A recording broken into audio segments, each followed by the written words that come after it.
An balimaw bɛɛ b'a dɔn ko Mali ye diinɛ jamanaba ye kabi lawale. Bi an bɛ Sekɔrɔ Segu jamana kan.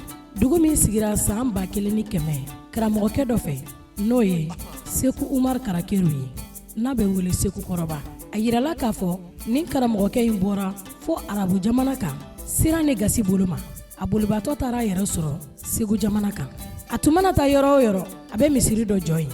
A ka alabato kun ka bon wa a bɛ hinɛ. Ni dugu kelen kelenna bɛɛ la ni u y'a laɲini k'u b'a kɛ dugutigi ye wali alimami a bɛ boli. A selen na Sekɔrɔ a ye tu tigɛ ka misiri dɔ jɔ bada la.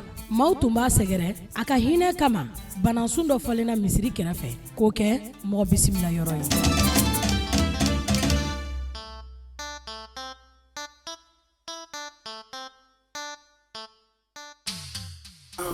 Ne Sekɔrɔba ye ne fa ye Sekɔrɔba ye n ba ye Sekɔrɔba ye. Misiri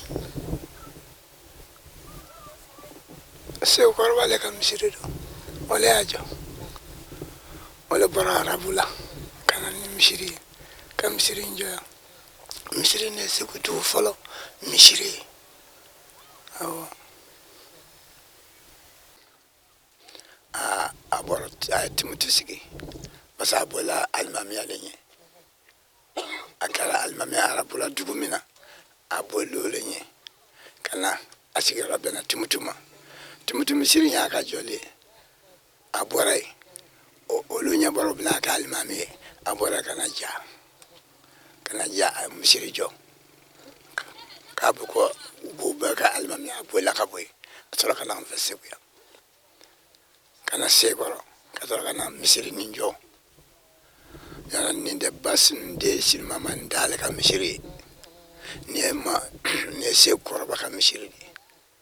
Segu yɛrɛ de sera a bɔra bawo ka na yan yana u wale jɔ min bɛ a bɛ cɛ tan bɔ Segu Marifu Karakeru a dalen filɛ ne Karakɔ u bɛɛ tun bɛ nin dugu in na yan a bɛɛ ye arabu ye farafinw tɛ.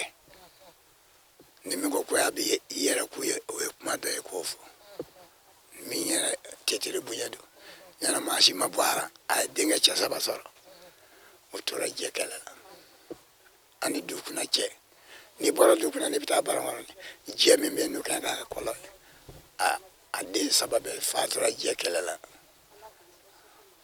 a yɛrɛ bɛ fatu don min den t'a fɛ salala mamadi. A lakodɔnnen mɔgɔw fɛ u tora ka taa sɛgɛrɛ ni min tun bɛ taa o b'a fɔ k'an bɛ taa Sekuba kɔrɔ dugu yiriwalen bɛɛ bɛ taa seli misiri kelen na ka na se Bitɔn ka wagati ma a ba tun bɛ taa seli o misiri kelen na a nana dusu ta k'a bɛ misiri dɔ jɔ a ba tɔgɔ la o fana bɛ yen hali sini bi dugu yiriwala ka kɛ bamananduguba ye ni dugudenw bɛ taa fo maa bayirika la i n'a fɔ an bɛɛ b'a dɔn karamɔgɔ dugutigi man ca anw fɛ.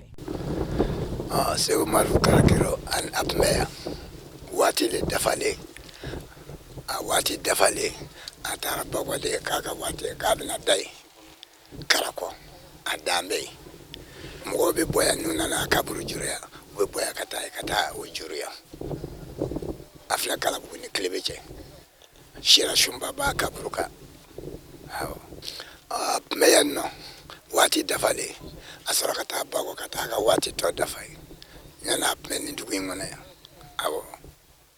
An balimaw ni siran tɛ saya sa na kan tɛ da kan bali Seku Umaru Karakeru n'a bɛ wele ko Seku Kɔrɔba a ka wagati kɔnɔ a tile kelen ma sɔn alimamiya ma wa a ka ala dɔn kama hali sini ni taari da falen misiri la ala b'i sɔn a soma yɛlɛma kuma selen a ye ba tigɛ ka t'i sigi ba kɔfɛ Seku Umaru Karakeru n'a bɛ wele ko Seku Kɔrɔba a kaburu fana bɛ jura kuma bɛɛ.